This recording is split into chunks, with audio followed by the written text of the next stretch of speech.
This week on NintenDomain, we got 2 different DLCs and 2 different games. And I've been watching my calories, so I'm playing the Game Boy Light.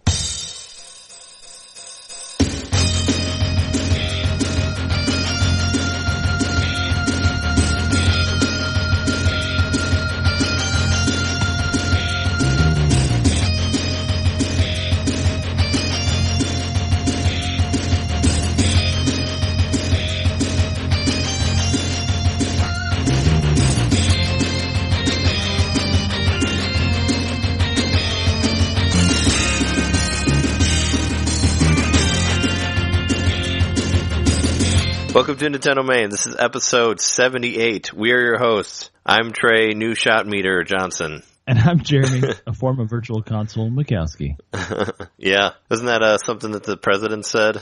That the Super NES Classic is a form of DLC? Or a form of virtual console? It wasn't the president. It was a dude named Satoshi Yamato.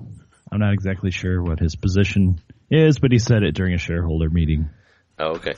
To appease the shareholders, there is virtual console.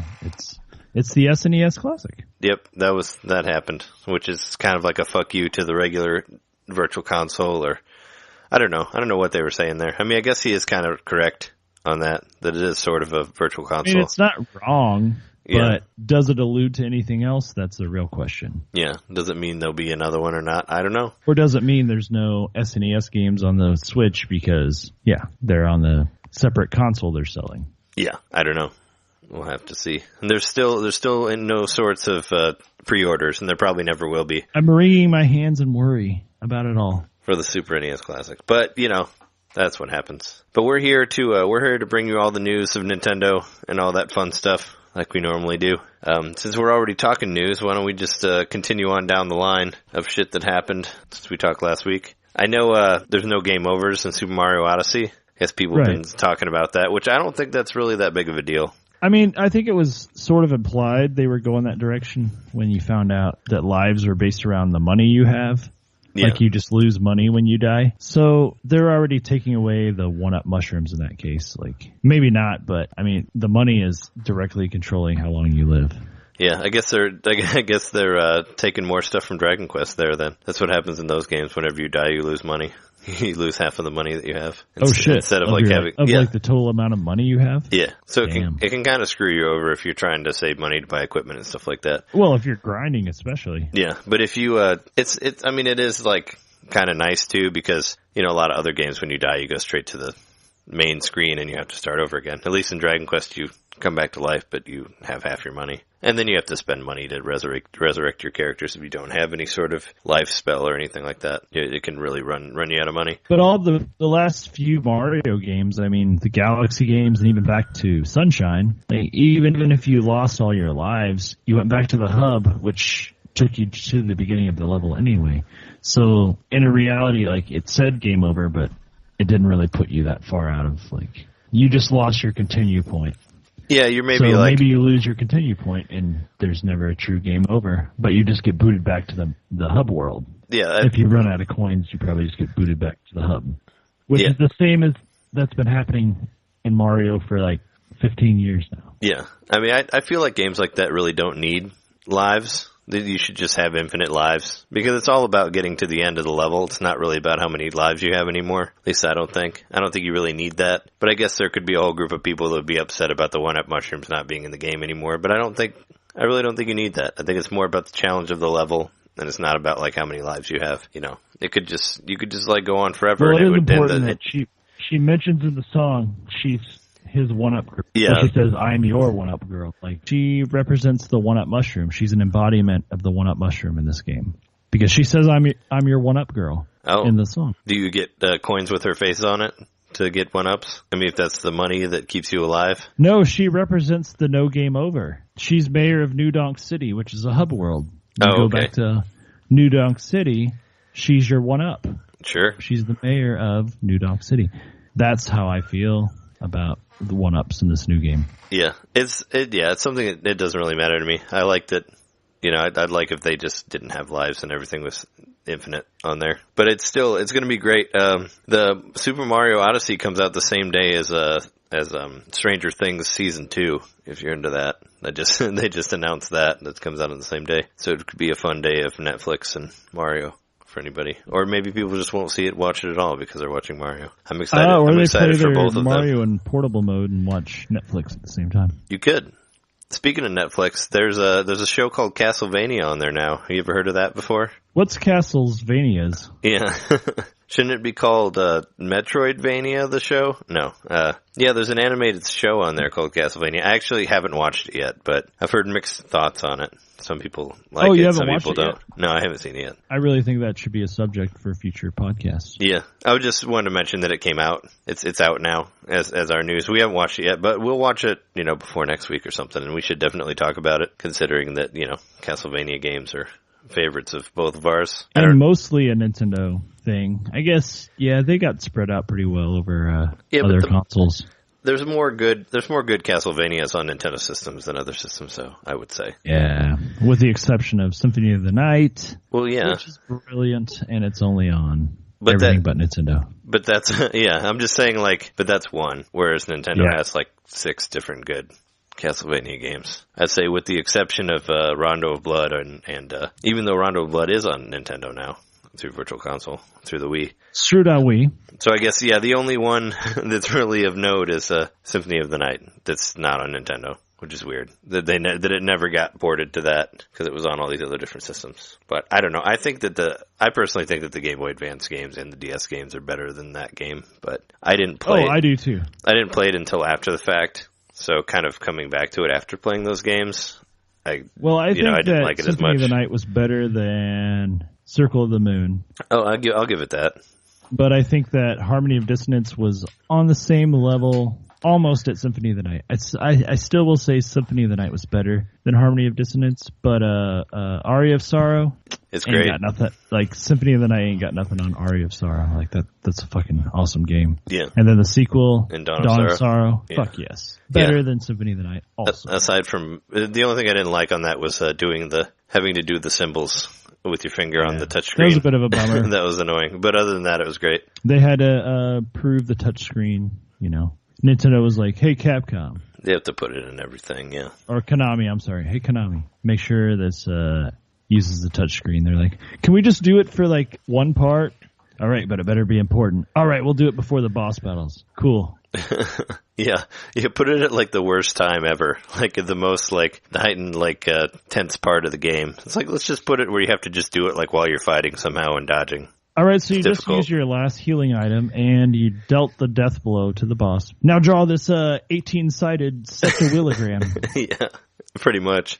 Yes, draw this incredibly detailed picture of a star or something. Yeah, it's hard. It's hard, but it was still a great game. Oh yeah, no, it looked great. I liked all the FMV stuff on it too. Speaking of PlayStation 1 stuff, have you looked at any of the new releases on the Switch? We didn't really get into it much last week about all the new stuff that was going to come out on Thursday, but there's some interesting games that are on there that have released. One of them being a game called Vaccine. Speaking of the PlayStation 1 games, which is basically a game that looks exactly like Resident Evil 1 on PlayStation 1. Oh.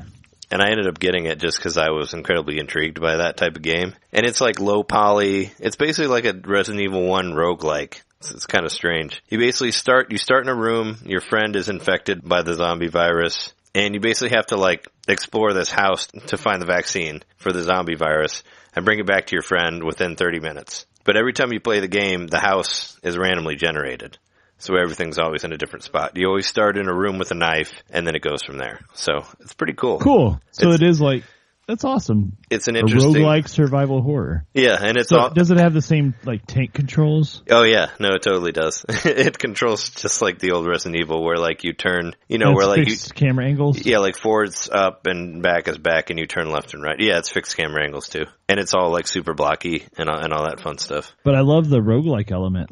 So it apes off something old, but it makes it new because it's random. Yeah, I haven't. I just downloaded it right before we started recording, so I haven't gotten into it that much. But what I played of it's pretty cool. Oh, so that was just released today, technically. No, it came out. It came out last Thursday, I think. Oh, okay. I didn't hear about it until later. But I was looking at the games because we forgot to mention some of them. But yeah, Vaccine looks cool. It's like $10. I mean, it's pretty much one of those things you'll probably only get into if you were into those old Resident Evil games, but I like those old survival horror games. So I found it an interesting concept. So it kind of sucks that you start with a knife, not a gun, but and you have to like kind of go from there in hopes to find things, and you'll find, you'll run into different rooms that have different things every time because everything changes. So we'll see how long I last with it, because it's, like I said, it only really takes like a half hour to beat it, but then again, you have to figure out where stuff is. And is there anything like New Game Plus about it? Like if you get through it, you have an advantage the second time around, or maybe it's even harder the second time around? I don't know. I mean, I figured it's kind of like most of those games where it's just like your knowledge or what you know about how to deal with certain characters when you run into them again. Like most, like kind of like Binding of Isaac and that type of stuff. Right. So are there, would you call them power-ups or weapons, like different types of weapons? I mean, there's weapons in there.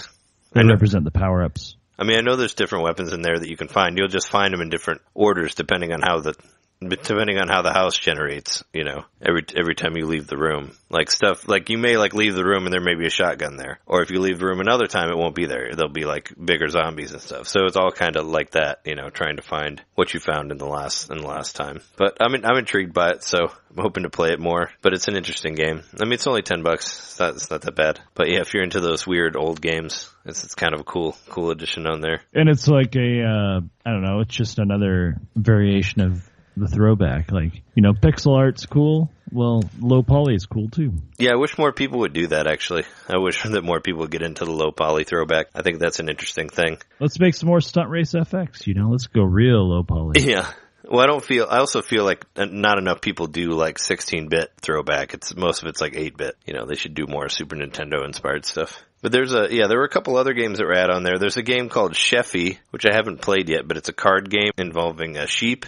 They get like teleported to another land. It's like a Japanese game apparently, or Japanese mobile game. It's only like $5. I don't know. I don't think we mentioned it or said it was coming out or anything, but it seems weird. I haven't gotten that one yet, but. So it's kind of like Kamiko. It's like a mobile port, but it's at a budget price. Yeah. Yeah. It's pretty cheap. It's $5. Like I said, it's like a card game. And from what I heard, it involves something about gathering sheep into a hole to like transport them to another dimension, I guess. It's like has a really weird, quirky story to it. No, that seems about normal. Yeah.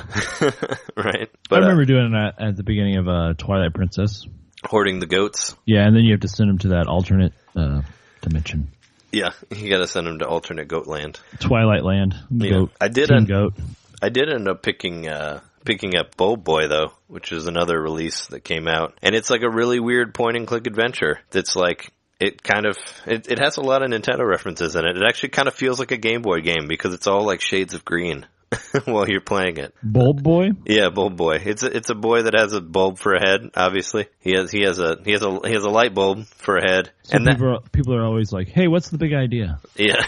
Yeah, right. And he pretty much lights the whole game. Like the light of the world comes from your head. Well, thank God. But it's it kind of reminds me sort of like Maniac Mansion, Sam and Max type, those old games, sort of point and clicky. But you'll basically, you'll be in like a level. You'll start off on a level in like one room, and you have to figure out how to leave the room and go to the next part. And there's like different puzzles, like with you interacting with stuff in the room. But it's like really weirdly grotesque. It's kind of like I don't know. It's hard to explain it. It's like everything. It's like sort of a horror game, but you're this little kid that's like afraid of everything. But there's a lot of gross stuff. Like you kill bugs and you feed them to like spiders, and there's hands that come out of the floor that try to grab at you, and you can like cut them in half and that type of thing. But like I said, it sort of looks like a Game Boy game. I've already found, like, I played like through the first few rooms or whatever, but I already found like a Game Boy. I found a Game Boy cartridge, like original Game Boy.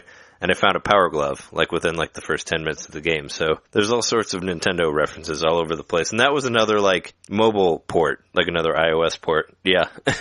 There's a part where you can like find, like at the very beginning of the game, there's a Power Glove on the ground, and you pick it up and hit a button on it, and a game shows up on the TV, and you start playing video games. But you don't actually play it, but your character does. And there's like a little there's like a Bulb Boy, and he's playing like a Mario game, and he goes down a pipe and stuff like that. So I thought that was pretty cool. And they do nice little stuff like that. But it's a cool, creepy, point and click adventure type game, and I've been having fun with it from what I played on it. And it looks real nice. incredibly creepy and weird, and I like those type of games. What's the price point on this game? I think this one was like $8, something like that. It's not super expensive. That seems like a good price. Like anything $10 or below, I feel is a nice impulse point. It was under 10 for sure. It was either 9 or 8. You can buy that stuff for the Switch and support the Switch. And Kamiko is a great example. That's the last budget game I bought, but yeah, I feel like probably a lot of people probably bought that game. Oh yeah, well speaking of Kamiko, yeah, they sold over 110,000 copies. And 10,000? And you want to know why they did? Because I tweeted about them so many times. That's why they sold that much. No, I don't think it's our fault, but we did talk about Kamiko. Kamiko was a lot of fun. Yeah, I was looking at I was just checking out the highest selling games, and Street Fighter 2 is not in there anymore. It's completely gone on the eShop. Oh, really? Well, it's not. I don't know how many they show, but it's not in the top there. The top one is still Minecraft, and I forget what 2 is, but Kamiko's up there. I think it's in the top 5 or something. Snipperclips has got to be up there. Well, I think Snipperclips has got to be 2 or 3. Let's see. But Kamiko's up there too, because it was $5. Yeah, but yeah, it's apparently they consider that a success. I mean, over 100,000 for what they did on that. Then yeah, it's cool. Let's see. I'm going to take a look right now. Oh, it says Goner is number 2. It's crazy. So it's Minecraft, Goner, Mario Kart 8, Snake Pass, ARMS. Snipperclips is 6. And Kamiko is number 15. Okay. I was totally wrong. Is number 15 most downloaded. But yeah, Ultra Street Fighter 2 is nowhere to be seen. I was pretty surprised to find out that, oh shit, what's the name of that game? The Violent Rhythm game. Why am I remembering? Oh, Thumper. I was surprised to find out that was a dude from Lightning Bolt, or one of the people from Lightning Bolt. Yeah, we found the soundtrack for that at a record store in Champaign. Yeah, we saw that record. Like you could buy it legit, like at a local record store. And I kind of want to. It was like $25. I mean, that's a legit price for a vinyl. That's more than the game. The game is 20, more than the game, and if I bought the game, I could listen to the soundtrack while I play the game. Yeah, the game's pretty interesting. Like I like the concept of it, but it's hard. It's real hard. I mean, you played it. It's difficult. Like I can only get so far, but it looks fucking beautiful. And I like when you fight like the bad guys, and they look like, I don't know, they look like some sort of like weird, scary, like exploding head that you fight that has like glowing eyes and all that. I don't know. It's hard to explain the bad guys in that. It had a very like Abadox or like sort of even R-Type sort of like what's that game we played? Darius Burst. Yeah, Darius. It had something like that going on for it. Like it's the weird dystopian like mutated ship creature that you're fighting. Yeah, well, it's either like a weird shape that has arms and tentacles that you're playing against, or it's like this giant burning head thing that you fight. Yeah, I like the giant burning head thing because every time you hit it, it like yells and like all this weird fire comes out of it and all that. And it's just the game looks incredible. But what's that game on NES? Is it called Zombie Nation, where you're actually a burning head? Yeah, Zombie Nation. Yeah, for sure. You actually are the burning head. Like, that's the protagonist of the game. You're the ghost of a dead samurai. Well, obviously, because you're a ghost. And you come back to, like, enact some sort of revenge, and you're doing, like, a side-scrolling rampage-style destruction of the environment. Yeah. You should be the burning head in every game. That's what they should do to sell games is say, hey, you're the burning head. We need more burning head games. We do, really. I mean, you should be the burning head. I mean, I know you fight burning heads, but I want to be the burning head. I want a Burning Head 64 released now for Nintendo 64. We could get that. We could buy that game. You can only buy that game at Burning Man. Burning Head at Burning Man. There's an Etsy shop that only sells it. Oh shit! No, I gotta go there. DIY makeshift home table at Burning Man. And their brand new 64 games. The old 64 games for now. While they're there, they have sand inside, so you have to like blow them out with some air duster. But you get them there. Jeez. All right, Burning Head 64. Let's get working on that one. That'll be a fun one. Speaking of fun games, NBA Playground's got an update today. It was either today or this week. I think it was today actually. And I played it, and it's makes everything a lot less confusing on the shoot. Basically, what it did, as I said, is my middle name earlier. They give you a shot meter now that shows that tells you when to release the button and all that while you're shooting, so it helps you like dunk better and all that. Plus, they added some new characters, and I unlocked Magic Johnson on it too. Like, I played through the end of the tournament I was in, and I got Magic Johnson, so that's pretty cool. I know they put Dennis Rodman in there and some other guys that I didn't recognize as like legendary players. I think Michael Jordan's still not in there, and they added the online mode also. I didn't play that because I don't know. Online modes scare me because every time I get on, I get killed, and I'd rather enjoy the game on the level that I can play it at. And you don't want to hear your mom insulted. Yeah, well, I mean, there's no voice chat, so I don't have to worry about that. What kind of playground doesn't have any chat? Well, I mean, we'll have to wait for the Nintendo app. Maybe they'll add that in there whenever they get to that. I think chatting was like what was important about the playground. Like that's where you found out the dirt. That was where you found out like where the secrets in Zelda were and all that, and all these other make believe stories like about how you could climb the mountains in the background of Double Dragon. Like that, like the that person never that like loved butterscotch pudding so much you could get their pizza from them for it. What? Well, you could trade your like pudding for the like someone's slice of pizza because they like the pudding more. Oh, you found that info out on the playground. Yeah, or at the lunch table, one or the other. That too, but later on, someone would be like, "Holy shit! I actually gave this guy my butterscotch pudding, and he gave me a slice of pizza. Like that really happened."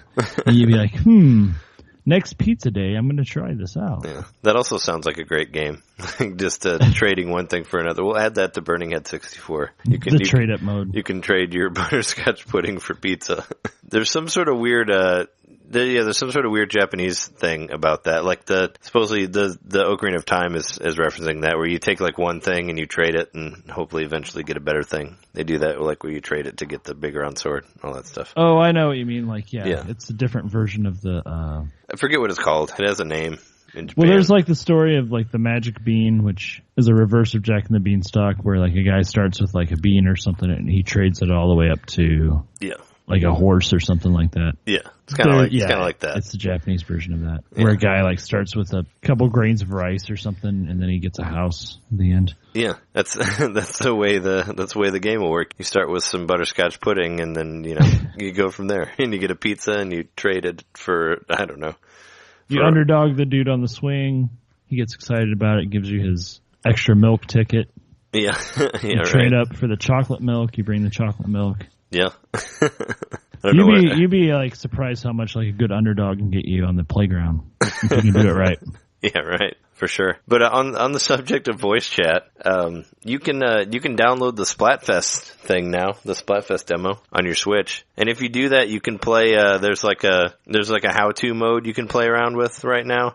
Oh, really? Yeah, and you can walk around Inkopolis also as well. I mean, you can't really do anything, but you can just walk around the hub world. Well, it lets you like do like target practice and stuff. Yeah. When you start it, and it does like a mode where you just go around shooting balloons, and it's kind of like a tutorial mode. So you can play that for a little bit. But once you get through that, it throws you into the hub world, and you can walk around, and you can actually go and vote for whatever side. Like you can choose whatever side you want to have for the Splatfest. So that's all you can really do.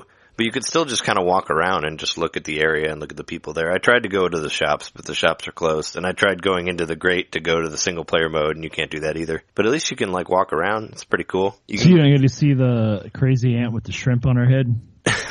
I can't see her because I can't go in any of the shops yet. She was in one of the shops. Right? Yeah. But you can walk around and look at the outside of them. It's just kind of cool that you can walk around the hub world now, You can choose your character that you want to use and all that, and you can Does it allow you to make posts? I don't think you can post anything yet, but you can change like your options around. Like you can mess with like the aim sensitivity and turn off the motion control and all that stuff. So when you get to it, you won't have to do it. So it's pretty cool. You can get a little taste of the game there. I forget who. I think I voted for ice cream over cake. I think I'm on Team Ice Cream. So I know you're not going to get to play it. I was going to say you could be Team Cake and we could be against each other, but I don't think you'll be at work. It's like and ice cream was always, or cake was always an excuse to have ice cream. Like I would eat all my ice cream and be like, "Can I have more ice cream? I have so much cake left." You get like an extra scoop. Yeah. Oh yeah. It's like, well, they have to go together, and then you don't eat the cake and just eat the ice cream. And you get more ice cream to make up for the cake that's left over. I'm sure there's a huge thing on Reddit about that, the cake versus ice cream debacle or whatever. I don't know. I'm scared to even check. I know that the NVC Facebook group, people are like, for the longest time, we're talking about cake versus ice cream. It's like. I mean, ultimately, they're two completely different things that happen to intersect at birthdays, but for the most part, they're two separate things, and that's very important to remember. I always thought in the context of a birthday party, it's a relevant question, but rest of the time, they can exist independently and both be great. Well, in the context of a birthday party, you can have both of them. You can have ice cream and cake, because most of the time you do have both next to each other. It's not like one or the other. You don't have to decide. Yeah, and if you prefer one over the other, just get more of one and less of the other. For sure. I always get a really small slice of cake and 4 scoops of ice cream. Yeah, and so you can have a little bit of one, or just have ice cream. Don't have cake at all if you don't want cake. Or you can even get ice cream cake at some birthday parties, and then you can just bring it all together. Starting to blow my mind. Yeah, and you can do the Baskin-Robbins ice cream cake, which is a whole other thing that that's great. And we'll get into later. That'll be our next episode, ice cream cake. The episode we get off games and into food, but no, I always liked how. Splatoon would take it basically took the Everybody Votes channel from Wii and made it into a whole thing called Splatfest. Yeah. That was probably a question, like ice cream or cake. That's basically what it is now. Now you just shoot each other with paint over it, instead of just voting. Splatfest really existed 10 years ago almost. It did, except you didn't splat, you just voted. It just wasn't called Splatfest at that point. It was called Votefest. It's called Everybody Votes. Yeah.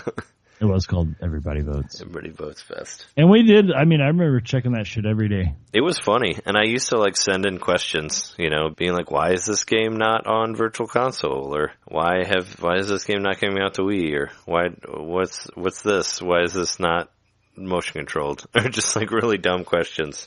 Because you could post your own questions to them to send to Nintendo. Be like, have somebody vote on whether they like RPGs or not, or something like that. And they never used any of them, but you could do that. There was some more info about the second DLC for Zelda released, sort of. They just showed there's a 2-second video with no sound on it. Did you see that? I saw there was a teaser. It was on a Twitter. It was on a Japanese Twitter or something, and it shows a little bit of Princess Zelda. But it was confirmed that you won't play as any of the other characters. You just play as Link the whole time, which kind of sucks. I was hoping that there was some sort of thing where you got to play as the different champions. So was I, man. I really think that mostly they validated themselves. Yeah. Except for, everybody did. Oh, what, the characters? Oh, were you going to say except for the Falco guy? Yeah, but his that seems to be the one I like the most. Yeah, he seems to be the character that people don't like. That's the Falco guy. But his ability is amazing, especially combined with the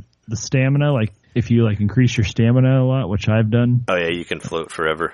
Oh, it's wonderful. Yeah, no, his ability is great. That's the one I use constantly. I like all of them, but that's probably my favorite one. And it really helps for it helps for climbing, because you can just shoot yourself up so quickly and just get over stuff. But what's really important is that you can wear the lobster shirt from Wind Waker in this DLC.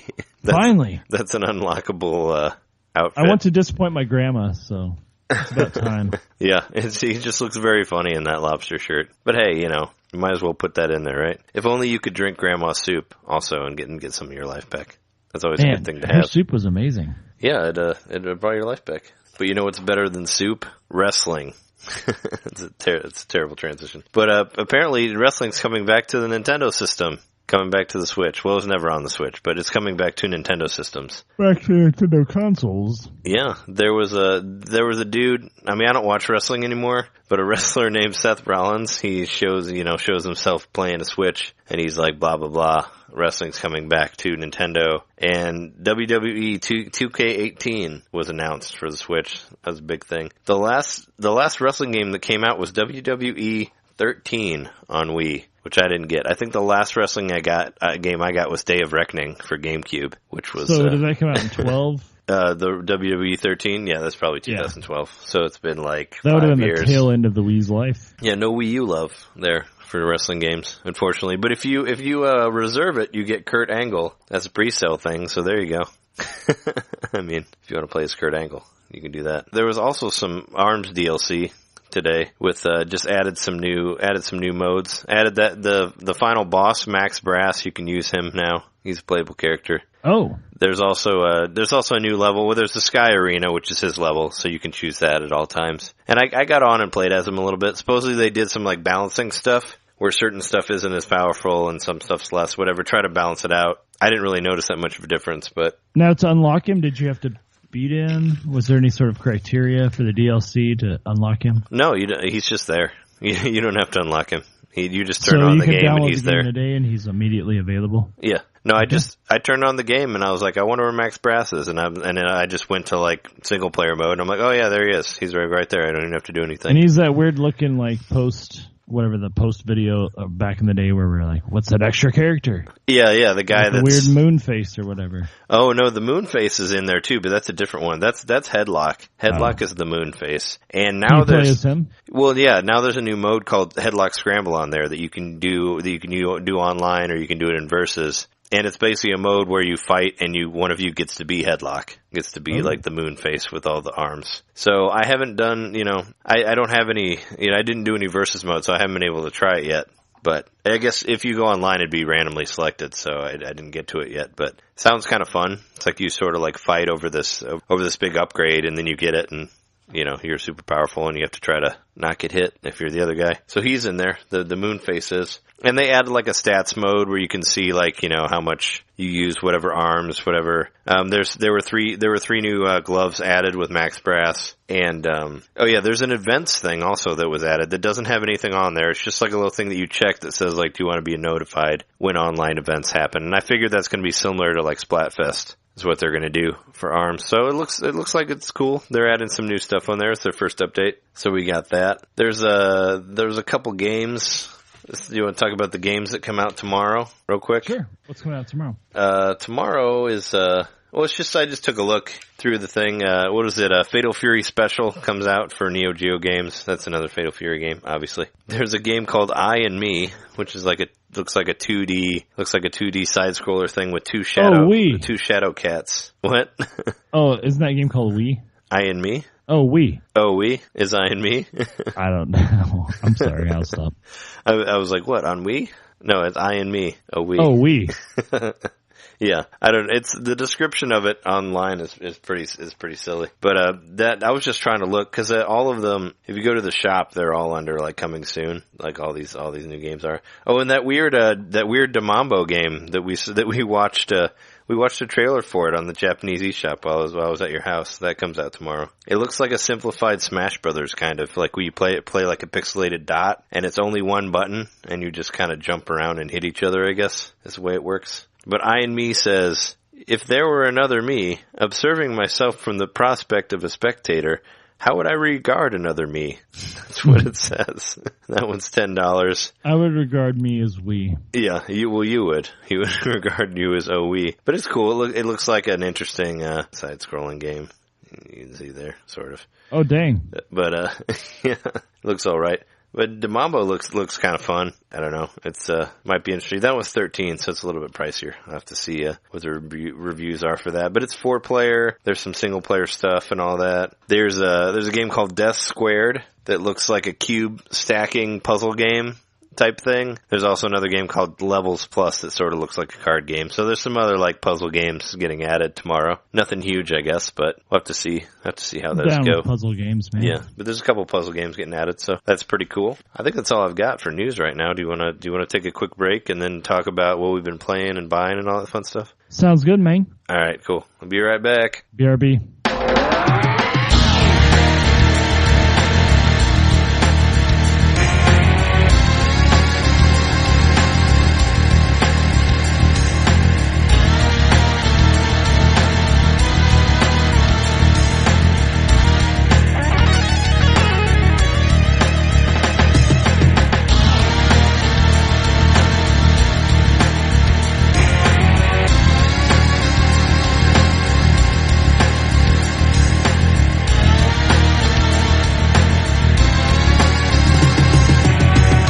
So yeah, after we recorded last week, we went and bought some more used stuff in Champaign. We sure did. At a record store and what was that place? Live Action Games. Live Action Games. We got stuff there. Champaign, Illinois. Yeah. Right next to the train station. And some more disc replay stuff as well. And you bought didn't you buy a certain thing that's not as heavy as other handhelds? I sure did. So it's not a weight thing, but you know. Well, on the last episode, I talked about the Game Boy Light that I seen at Disc Replay. Yeah, you said there was thinking damage to myself, to it. gonna regret not buying this, but I went back that next day after we recorded, and it was no longer in the display case. So I assumed someone bought it. As we were done buying the shit that we chose to buy that day, I noticed it was sitting on a pile of shit in back behind the counter. I'm like, hey, is that Game Boy Light still for sale? The guy's like, yeah. And if you remember in the last episode, I said something to the effect of, well, they had no way for me to test it. Well, that was bullshit. Like, I hadn't even bothered to ask. So I was like, can I test that out? And he's like, sure. And he, like, found some batteries and found a game and everything for me to, like, test it out and let me test it. And his first thought when he powered it up was, oh, it looks like that defect on the screen is above, the actual screen. So I looked at it, and it is. It's, like, up below the border at the top. For sure. You don't even notice it. Yeah, it's not actually. Yeah, I tried it like after you got it, and it doesn't get into the actual screen part at all. But I've had a week now to play around with it, and it's got some, like, I think there's a little bit of burn in on it. There's a couple, like, vertical lines that definitely seem like the screen's fucked up. But it's okay, because I paid $40 for it, and that's below what is being sold. But I think I mentioned what it's being sold on eBay, but I think I mentioned before, like, one of the things about the Game Boy Light that fascinates me the most is how fucking close they released it to the Game Boy Color. Do you know how close it was released to the Game Boy Color? What, like a week? Okay, not that close. Days? Months? I don't know. A year? 6 months. Yeah. So 6 months before the Game Boy Color came out, the Game Boy Light was released. Only in Japan, of course. The form factor is bigger than the Game Boy Pocket. Yeah. As far as I can tell, slightly the screen's though, about right? the same. Yeah. I think the screen on the model I have has degraded a little bit over time. But yeah. What can you expect from a nearly 20-year-old console? But the Game Boy Color, I didn't realize was so much more powerful than the Game Boy. Yeah. Well, I mean, it had double the processor speed and 3 times as much memory. Oh, geez. So 6 months after the Game Boy Light came out, you could buy the Game Boy Color with double the processor speed, 3 times as much memory, and a better color palette than the NES or Famicom. Yeah, I remember I bought my Game Boy Color with Super Mario Brothers Deluxe is what I got, which was a cool game. It was the first of many remakes of Super Mario Brothers. But this one actually had, like, some added levels and an overworld mode and stuff like that. Or it had an overworld where you could go from, like, level to level and you could, like, save in between levels and all that stuff. So it was fun. I will say, though, that I've played my Game Boy Light the past week, and I see its merits and I enjoy it.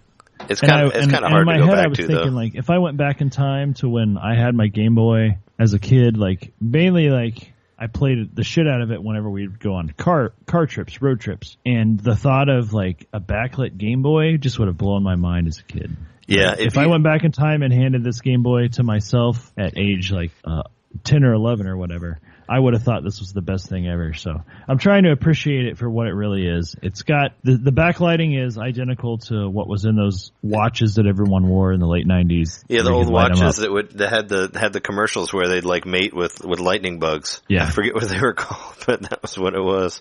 It's called an electroluminescent display, and so yeah, I don't know much about it, but it has to do with exciting something, and it releases photons as a result. Photons. And that's the light. Yeah, no, the Game Boy Light's cool. It's crazy that they never, because there was never a Game Boy Color that was backlit.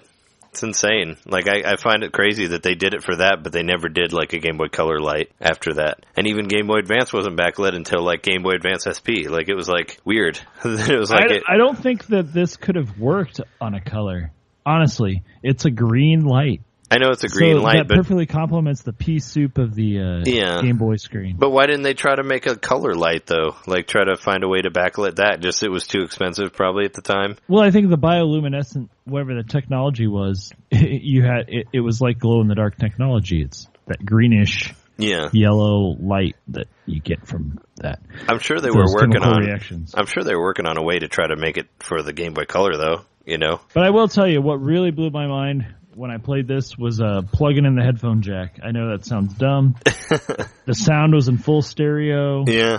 And I turned the lights off, and I had it, like, the contrast perfectly tuned. And you lived in the green Dragon world. Quest, and I do like the Game Boy Light. I'm a fan. Yeah, I remember I tried Dragon Quest on it, like the Dragon Quest 1 and 2 that you have, and I was like, man, I feel kind of gypped playing it on the old Game Boy because that was one of those games that was worked both ways, and it looks so much better on the Game Boy Color, because it has like all that intro and all that, and I'm like, man, I wish I was playing this on Game Boy Color. But if you want to live in a green world, you could totally do that. I think the Game Boy Light has its place. Well, you can, and I think that I'm going to use it to play through some Game Boy games. Well, you can I think it's going to be my platform of choice. Yeah, well, you can go back in time with that, like, for real. If you want to remember yourself, like, playing Dr. Mario, like, playing Dr. Mario in bed when you were a kid and all that, that'll do it. Except for do you remember the Game Boy, the actual Game Boy Light that used to slide on there? I had one of those. Oh, yeah. Yeah, and for the old Game Boy. Man. Yeah. That went all the way from Game Boy to Game Boy Advance. Oh, yeah, no, I didn't have the worm light. I had the big plastic thing that went on the front that kind of, like, had the side lights on it. This is what I used. I also had a weird thing that had a magnifier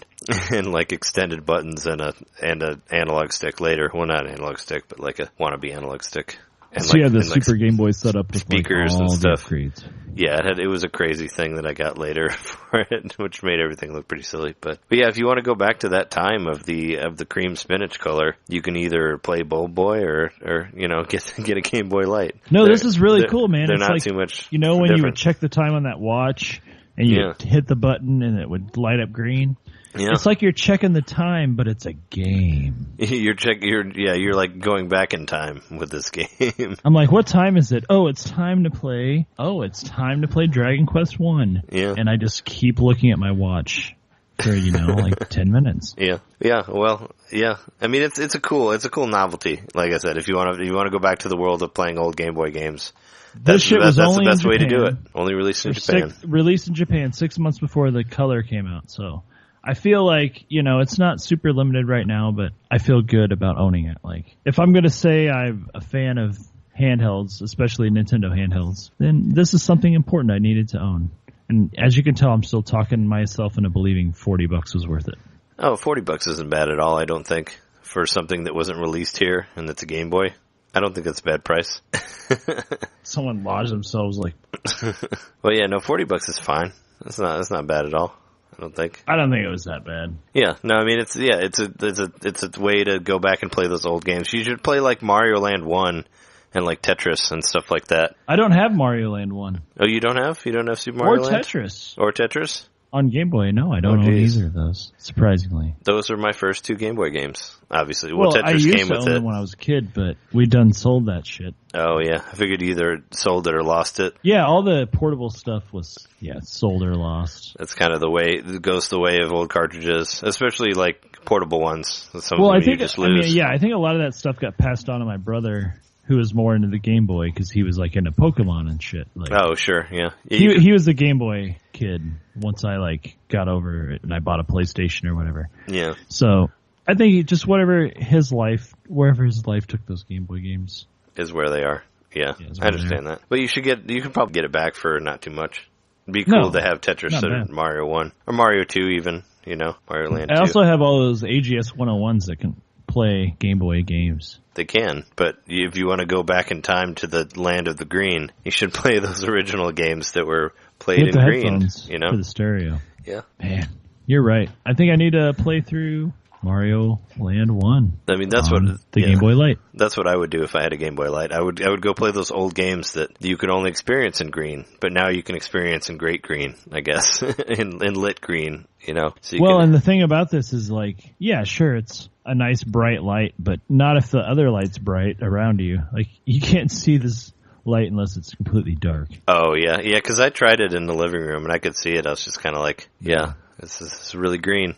You're just think of the dead of the night, like it's post-apocalyptical. All you have is, some food in cans and like 28 packs of like 16 AA batteries. And this is what you do. You pull out your Game Boy Light and you just eat through the batteries to pass the time. Yeah. I thought you were going to say like dark of the overclouded post-apocalyptic ruin, that bright green screen actually is like a beacon of hope. Yeah, I just play. I thought you were going to say it's going to light your way. Like if you're in a dark alley, you just turn it on and it'll help you get to the other side of the alley. Yeah, you just play and you watch that pile of batteries get smaller and smaller. But you still have hope because that green light is your hope. Yeah. So that's what I hope to until you run out of batteries. My Game Boy Pocket Light. Yeah. Well, there you go. There's a very uplifting thought to think of about the Game Boy Light and the end of the world and all that. Yeah, it's just my take on the whole thing. Yeah, right. I thought it would just be it would help you see in the darkness. Do you remember the old Game Boy Advance SP advertisements that they had that you'd see in magazines where it was like it would show somebody playing it and like lit up the whole room? Yeah. Yeah. And it does. I mean, yeah. I do remember using that as a light. That was a big thing because it's like, oh, hey, it's backlit now. And I know I did use it for a flashlight when it came out. If I needed to find my way around the room or something in the dark, I'd flip it up and turn it on and be like, where are my socks? So there they are. Because I actually got my first cell phone that had a color screen just months before I got a Game Boy Advance SP, and that screen was much bigger and much brighter. Oh geez, I didn't even get a cell phone at all until like before the Wii came out. So was when I got a cell phone. I think in the GameCube times was when I got a cell phone. Oh, you had a cell phone before that? Did I? I didn't know. Yeah, of course you did. How the hell did we talk to each other back in the day? In person? No, I didn't. Seriously, I didn't have a cell phone until like 2001. It was like when I got a cell phone. That's not the Wii times. The Wii times started in 2006. No, I mean I got it in GameCube times. Oh, GameCube times. Okay. Yeah, no, that's around the time I got a cell phone as well. Yeah. Okay, I guess that would be, because the SP and the GameCube kind of came out at the same time. Yeah, the SP came out in 2000. But my cell phone, I don't think my cell phone was in color. The first one, I don't remember. It may have been, you know what? It may have been 2003. Ooh, that's worth looking up. Yeah. I think the SP came out in like 2002 or 2003. Oh no, it came out. I think it came out before that. No, the SP. Yeah, because I was thinking about the February Game Boy Advance. of 2003. Yeah, the SP came out later. I was thinking about the Advance because I was like, no, the Advance came out before 2001, but it was. But you couldn't use that to light up a room. No, you could not. It's true. So, what else? What else did you get when you were on that fateful day, on that Wednesday? What else did you get? Oh man, other than the Game Boy Light. Of course I bought that Game Boy Light. Like that's the most important thing, like by far. But I also got Mario Kart Wii finally. So now I own all the Mario Karts in some fashion, not all physical. The hardest one probably is Mario Kart Wii. I think the most difficult one out of all of them. I have not even tried to boot it up and play it yet. Oh, I have 2 copies of Mario Kart Wii. I guess I could have given you one. I completely forgot. But you actually mentioned that on a previous podcast, but I don't know. It was cheap. I completely forgot it. We were at Live Action Games. As a side note, we were at Live Action Games, and the owner was telling us a pretty harrowing story about how he had to sue his own company and all that. Yeah, and because of that, we both bought multiple games there. No, I don't know. I mean, I just wanted to support him, and I've seen that game, and I've been talking about buying it for a long time. And it was cheap. It was less than what eBay asked for it. So. Oh yeah, no, everything in there was less than eBay. Like I bought the Superman game. The one for GameCube, which is probably like the only Superman game that's okay, like that and the Death and Return of Superman, I think are okay games. But I bought that for like, I don't know, like $8, something like that, and it's selling for $20 on eBay. And I bought Ken Griffey Jr. on 64, which I talked about getting, in the last episode. But I did get it, and I got it there for $3. It would have been like $6 if I got it at Disc Replay, so I'm glad I got it there. Yeah, Disc Replay, what you got now? Yeah, and I bought a couple local business. Yeah, I got a couple of PS3 games and Eternal Champions for Genesis. Oh yeah, and I got the AV plug for the Genesis. That's how you saw if you watched any of our capture videos. He was just like that was how I got the man. He was just like, yeah, he was right on that, man. I really admired that. He was like, oh, what model? Okay, here we go, right here. Bam. Yeah. Like he just walked right up to it. But that's how I captured Spider-Man vs. Kingpin. Like what I just put up tonight. That's how I got that video, was from buying that fucking AV cord. So now I can capture stuff off the Genesis. So thanks. Cool. I feel bad I already forgot his name. But owner of Live Action Games in Champaign. Yeah, thank you. He was an Aussie. I remember that. He was Australian and he had green hair. Yep. So, yeah, thanks. That's where I bought Mario Kart Wii. And, I didn't want it to come off as a sympathy buy. It was cheap, and I've wanted to own it, and I was like, I got to buy something from this dude. Yeah. Yeah, I got it cheap. For sure. Yeah, I ended up I bought stuff there because everything was so cheap, and it was all stuff that stuff I found, so it was cool, for sure. And you went and picked up something else right from Disc Replay on the way out also. You can't forget. You bought like the greatest game of all time. Yep, I sure did. Or what could have been the greatest game of all time. Bomberman Jetters. Oh, I forgot about that one. I bought this for GameCube, and Trey's right. This is like the best game I've ever played in my life. No, it sucks. Oh, I was talking about the other game that you got. Yeah, this game's kind of sucks so far. But I hear like the one-player mode is bullshit, but it still has the standard Bomberman multiplayer mode. So you can still play up to 4 players on a GameCube with Bomberman multiplayer, classic play, and it's fun. So whatever. I paid $5, $4.99. Yeah, I had Bomberman Heroes. And or Bomberman Hero, whatever that one was for GameCube, and yeah, that game kind of sucked. I mean, I bought it because there wasn't really anything out for GameCube at the time, and I wanted something to play, and I ended up selling it. And I don't really regret selling it. Like, it wasn't anything that I rebought. But I'm sure I don't know, I can never get into any of those Bomberman games. Even now that the one is on sale on Switch, I still don't really want it, because I could never really get into them. They were never really that fun to me, even the multiplayer. So, sorry, Bomberman. We never can make it happen. I don't know. Next time I have friends over to play games, I'm going to try this multiplayer. I just want to see. Try to get some Bomberman Jetters. On Bomberman Jetters, the multiplayer is fun enough that the $5 I spent on this was worth it. For sure. Well, you're talking about. I know. What I was talking about the game the I other bought game. At Just Replay, a little gem. It's called Super Mario Advance 2, Super Mario World for the Game Boy Advance. Yeah, well, no, that's a good game. That's a great game. That's another one I forgot you got. That's something that's going to look absolutely fantastic on my AGS 101s, which I have several of. Yeah. Those are the brighter Game Boys. I think we mentioned them last. We might have not mentioned those last week, but yeah, that's what those are. I talk about them a lot, and I kind of brag, but like they're like now my you have favorite 10 of them, all time, or how many you have? You have like 6, right? And you have the SpongeBob special one. Also. I do have the SpongeBob. And I love it. It's not only that it's the SpongeBob special edition, but I have the special edition case that it goes inside of. Makes it even better. Yeah, it's even better because of the case. Yeah. just when you thought it couldn't get better, it got better. Just when you thought it couldn't get any better, they wrapped it in a case. Yeah, they did. But yeah, anyway, I don't know. I like it, and I've wanted to get the Game Boy Advance games back. I used to have all of them.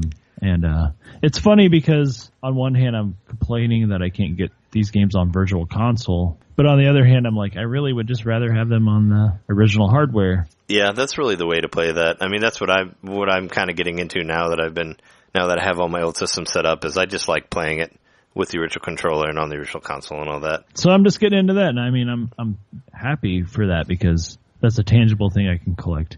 So I bought, Mario World, which I know I put a lot of time into. Not just the original Mario World, but when I bought this game when it originally came out for the Game Boy Advance, I played the shit out of it. Like, it was just a fun game, and I played it all the time. Well, yeah, it was having Super Mario World Portable. Super Mario World's like one of the best games of all time. It's great to have portable as well.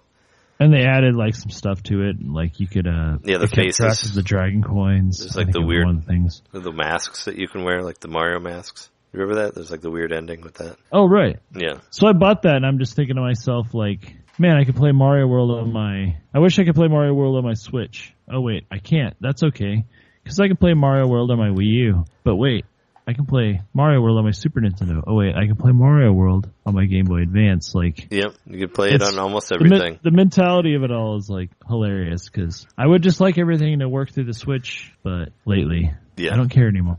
If you watch, I was gonna say, and if you get you can actually get an adapter to where you could play it on your Super Nintendo too. Like you could play that version. You can buy this. Somebody made like a cartridge where you can play SP games on your Super Nintendo, so you could even do that if you wanted to. If you want to go into that way, which I was looking into for a minute before I had the Game Boy player again. But I just went for the Game Boy player. Because when I bought my GameCube again, it came with a free Game Boy player. So it had no disc. So he's like, oh, it's worthless because we never get a disc. And then I found a disc online for like $5. So it was great. It was his loss. That's awesome, man. Forgive me the player. I need to get. Forgive me the player for free because I really, really wanted the player again. But you don't have a Super Game Boy, do you? I did, but I don't know where it is. It's either at my mom's house or I lost it. So I don't know where it is. I got one for my birthday when I was a kid, but I don't know where it is now. So all my capture stuff has been through the GameCube, which is fine. But there's still one other game you haven't mentioned yet it's a whopper of a game. Jimmy John's ships now. Yeah, Manhunt 2. Manhunt 2. Oh, $4. I was like, how much did you pay for that? I don't think you should pay more than $5 for that game. $3.99, man. Yeah, no, that was one of those games that I was really interested in until it got whatever happened to it, to where like it was too violent and they blurred everything, I guess. In a funny kind of like ironic way, it kind of had its balls ripped off by the sensors. Yeah, well, because you were gonna use the Wiimote to like attach like a car battery to somebody's testicles and all that type of thing, and it's just it was a whole weird thing because it's like I don't know, like I remember a quote on IGN from Matt Casamassina saying like how strange it was in video games. It's like if you make a VCR. And he said VCR because it was that time. He's like, if you make a VCR, you don't make one that like won't play specific tapes. You know, you can play whatever tape you want. But in the video game world, you know, the people who make the systems can say what they want to have on, you know, in the game. It's just a weird difference between that and movies, I guess. Censoring of VHS cassettes and like that's why Betamax was such a big deal because people were like circumventing like censoring in some ways. Oh, BMX XXX? Yeah, that was a silly game. But yeah, I don't know. You have to like do a capture of that Manhunt 2 so we can see how awesome it is. I was always Hunt 2. Yeah, I was always interested in that game, but I couldn't bring myself to get it unless it was like a couple dollars, like pretty much what you paid for it. So $3.99. So there you go. Plus tax. Yeah, there you go. And Manhunt, good old Manhunt 2. I think I picked up a couple GameCube games too from Disc Replay. I got Gun and From Russia with Love, which I played some of those just to see if they worked, and From Russia with Love was a lot of fun. Like it starts off with you having a jetpack and all that and flying around and shooting people. So I might do some captures of that later. But I wanted to get into the import report for this week because I got a couple of Super Famicom games in the mail. Oh shit. That I ordered, like those two that I ordered for $8 each. They came in the mail. I got $8 a piece. $8 a piece, yeah. I got Super Mario Kart and I got Super. I got Super Mario Kart and Yoshi's Island, Super Mario World 2. Super Mario World 2. For $16. No Yoshi's shipping. Island. From Japan. And the story is all in Japanese, so if you wanted to know what happened to Mario and all that, you have to learn Japanese. But it doesn't really matter. You know, because what did happen to Mario? Because you can play the whole game. You know how like Kamek intercepted the storks and all that, and he landed on Yoshi's Island. Yeah. That whole part's all in Japanese, but the rest of it, it's totally playable. It looks gorgeous. You know, you don't really need to know what's going on.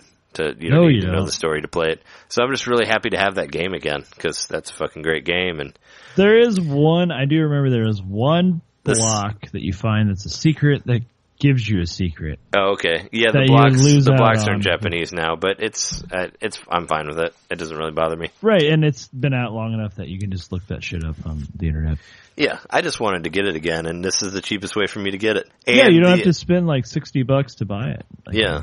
And the save batteries still work on both of them, so that's great. Like I turned it on, there were saves on there. I was able to save like in the first world, so the save batteries are on there. Same with Mario Kart's in Japanese as well, but there's only a couple things that you really need it for. Like it'll say like GP. Show me that again, man. I like that. I want to look at that some more. It'll say GP or dang, I like that.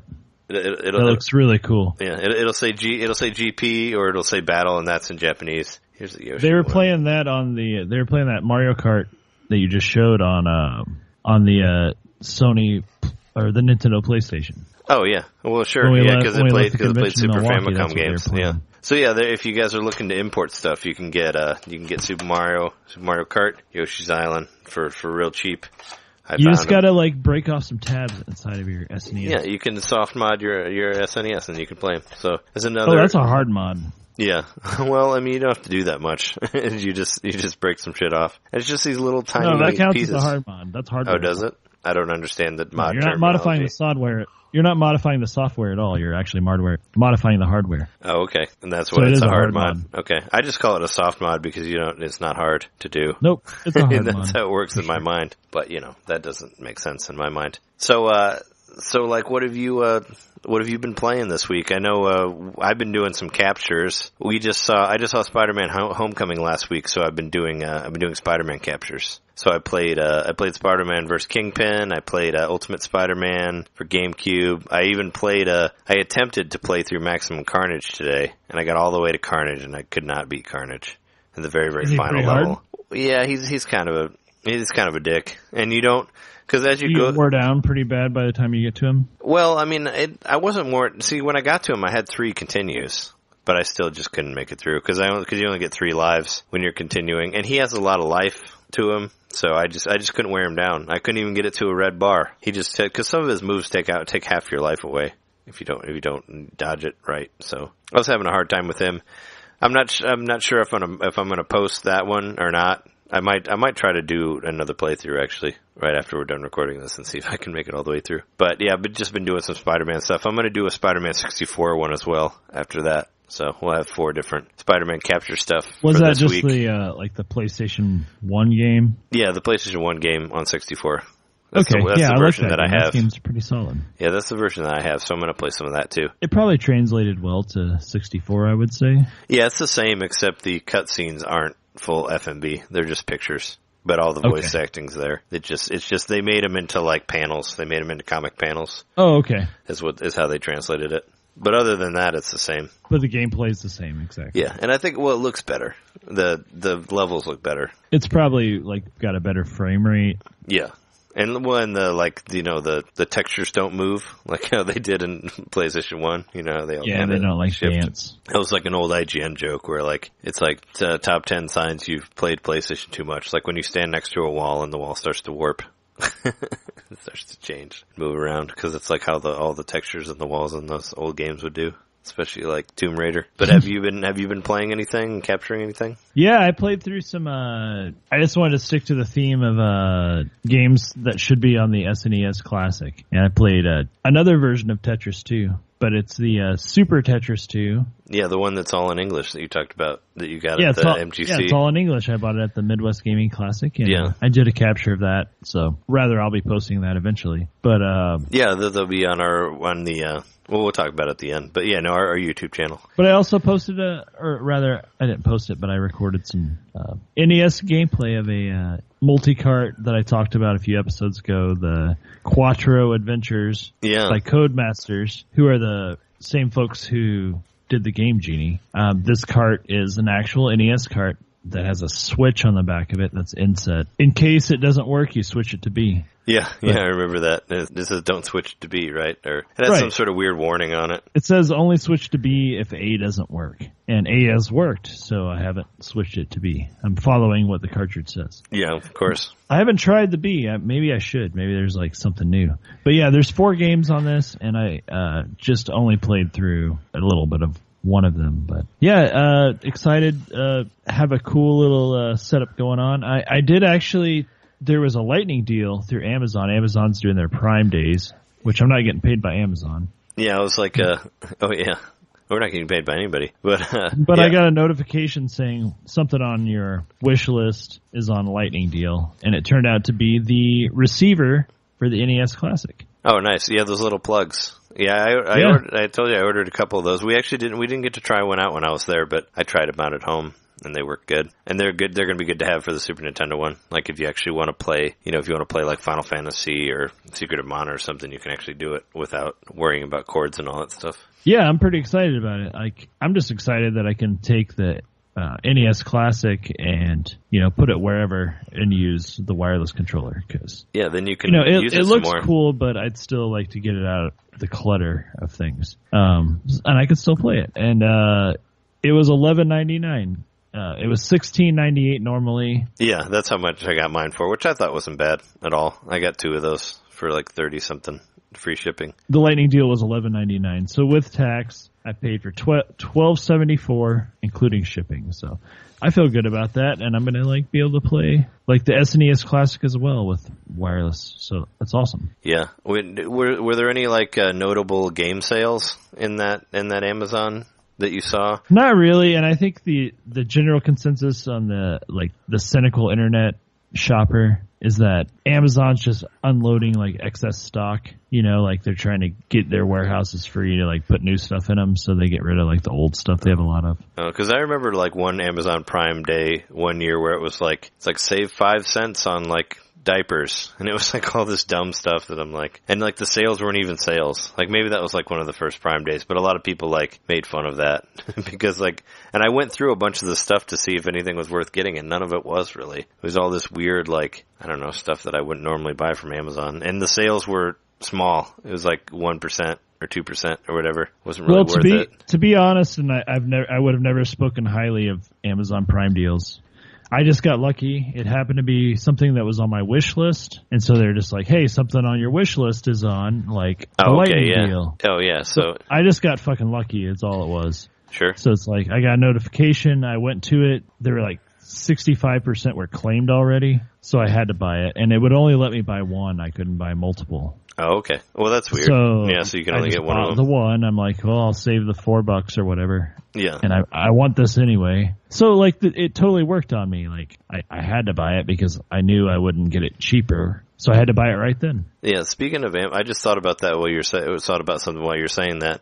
Did we ever talk about, like, how eBay's trying to, like, fight the scalpers on the SNES Classic? Did we ever mention that last week? No, we didn't. Yeah, like, because I was just thinking about that. You could only buy one. But apparently, yeah, eBay's not letting anybody resell an SNES Classic until like 6 months after the release date. Or is it 30? No, it's 30 days after the release date, right? Oh, like, you really? can't sell I it until the next that. week. It was after the release date? Yeah, so that's why they're trying to That's kind of fucked up. That's why they're trying to like combat the scalpers, so you can't like resell. You won't be able to resell the SNES Classic through it eBay. Should be the day of the release. What do you mean? You should be able to resell it the day of the release. No, you can't resell it until 30 days after the release of I the know, Super that's NES fucked Classic. Up. I think that's fucked up. No, that's not fucked up. They're doing that to try to stop people from like flipping them. But no, they should forbid anyone from selling them anytime before the day of the release. But that doesn't. I mean, I don't think that really matters as much. If they stop you well, from doing it, people are already posting shit. Yeah, confirmed sales, like even though they don't have one and and all that. Yeah, I don't know. Yeah, I don't know. I just think it's kind of like I figured they'd find a way around it. But anybody who tries to buy one after it comes out and resell it, they can't do that. They have to wait a month before they can do it. Even though I'm sure some hackers will find a way around it, but I thought it was cool. I don't know. It doesn't seem like a fair. It should be the day of the release, in my opinion. Oh, I mean, well, you can't. What do you mean? Like that they should be able to resell them the day of the release? That won't really change anything. Day you can legitimately own them. But that won't change anything. Then people will still buy a bunch of them and try to resell them. But now they can't resell them until a month after. I think that's a great thing. So people will just like buy them all up and then wait a month and then sell them. Yeah, but then they can't sell them for that month. So hopefully they'll like spend all their rent money and get kicked out of their apartments. They'll be worth even more a month later. Yeah. Well, I'm just hoping that it fucks over the scalper in some way. They're just going to be worth a bunch more a month later, and they're going to have a bunch of them. Well, they'll just sell them through other things. I don't know. I'm hoping that it'll stop some scalper or screw some dude over. I'm not a fan. I don't think I don't like it.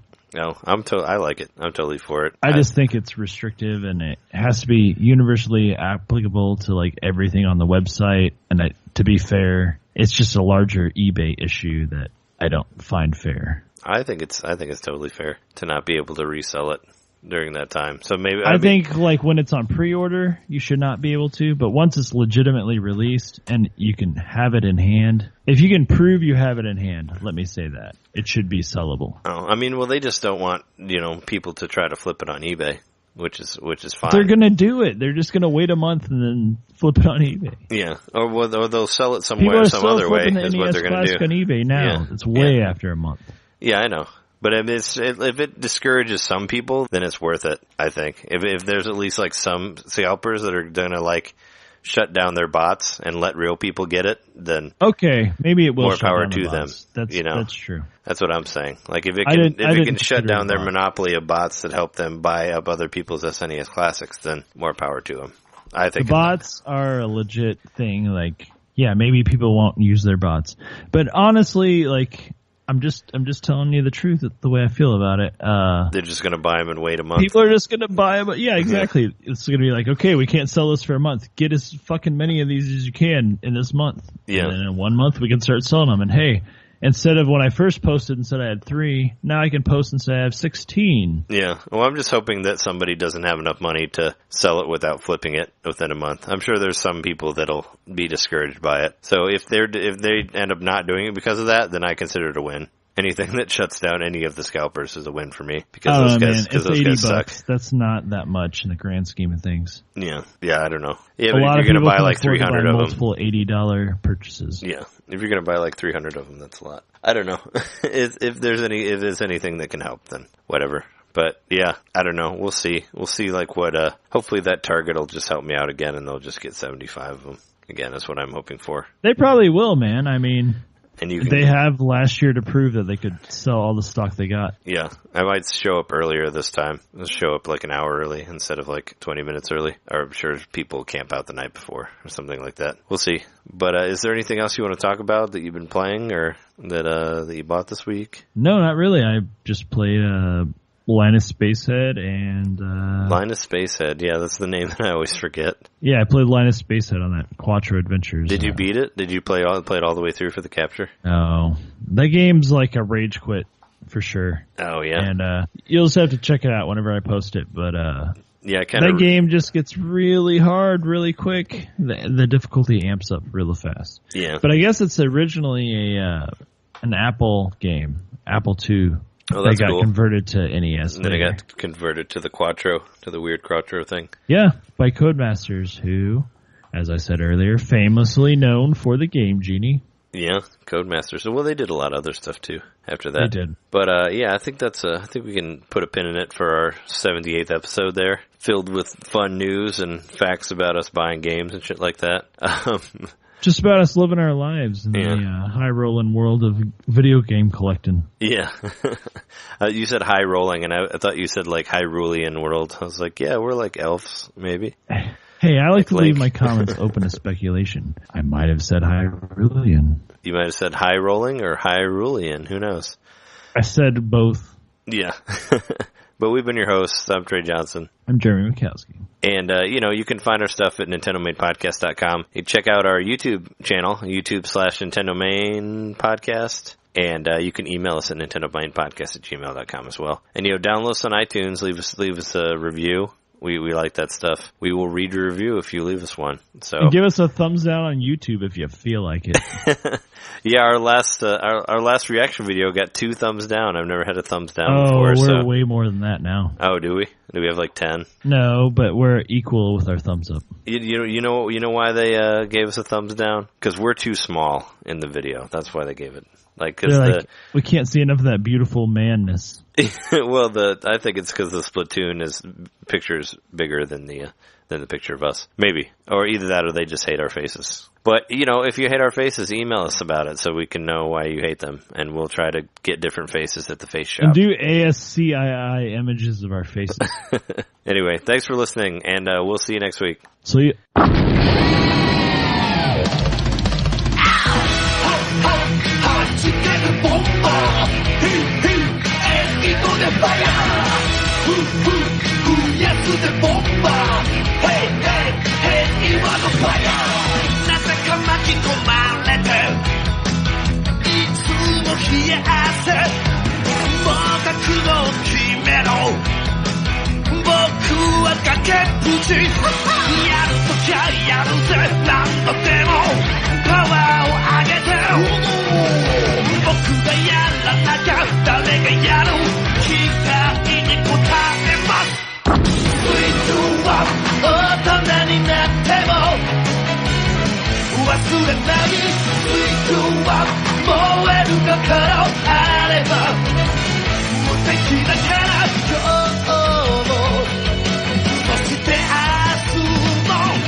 Give me a second here. That's going to come to me. Something about Link's lobster shirt.